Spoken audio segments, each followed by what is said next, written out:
So, the Mio Fuse heart rate activity tracker watch. This is something I've had since February. I thought it was time I did a little review of it because it's quite an interesting little take on a heart rate monitor. So I was thinking about getting a heart rate monitor for a while, but I didn't want one that was kind of a chest strap based one. And I saw the Mio range of heart rate monitor trackers and thought I'd take a punt. They do several. They do one which is literally just a heart rate tracking band. I went for the one that's also got some watch functionality on it as well. But I have to say it's a great idea. Some of the execution doesn't quite work out, sadly.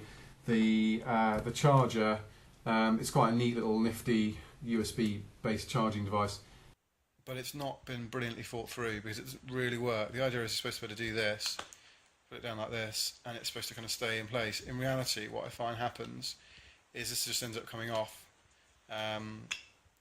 If you don't have a nice kind of large flat surface like this, if you've got kind of a constrained space, it generally won't stay on the charger and stops charging it. And this cable's a little bit too short. It's a nice idea, but in practice I don't tend to charge it from my computer. I tend to charge it from a kind of a plug-in wall-based charger, and this ends up kind of dangling in mid-air. There is a slightly more serious flaw I'd like to point out, and that is sometimes it doesn't pick up your heart rate correctly. You can see on here it's got my heart rate down at 50s, should be up in the hundreds because it's clearly not on my wrist properly, so that can happen.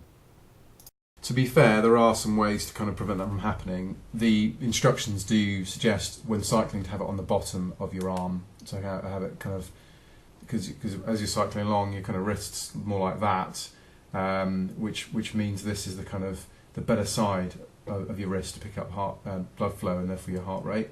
Even still, I have still had quite a few occasions where it's clearly not picking up the right heart rate. So yeah, it's just something to kind of watch out for, really. The thing that annoys me as well, it's got better because the app has improved, is the reliance on the app on the phone for a lot of stuff.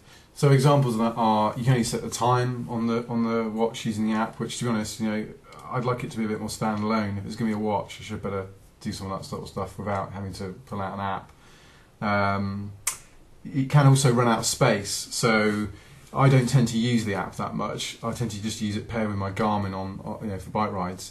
And actually, if you don't sync with the app every, say, week or so, if you're riding quite a bit, it fills up of capacity, and it won't let you. It won't even register. It won't even start recording your heart rate because it just says memory full sort of thing, which is annoying because all I actually, in many cases, want it to do is send the heart rate information to the Garmin. I'm not bothered about whether it stores it on the thing itself. So I think in some cases it's trying to be a little bit too clever.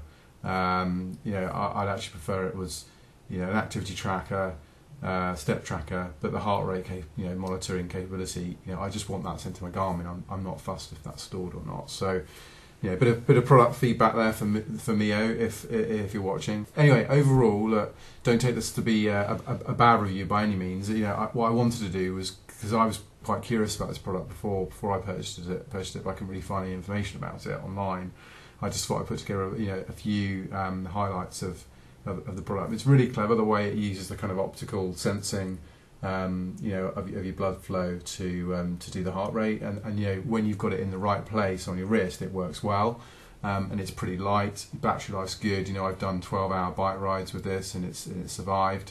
Equally, I've done 2-hour bike rides, and sadly sometimes it's not. So look, overall, very good device. It's a first generation for this sort of thing, and I think it's only going to get better. So overall, probably 7, 8 out of 10.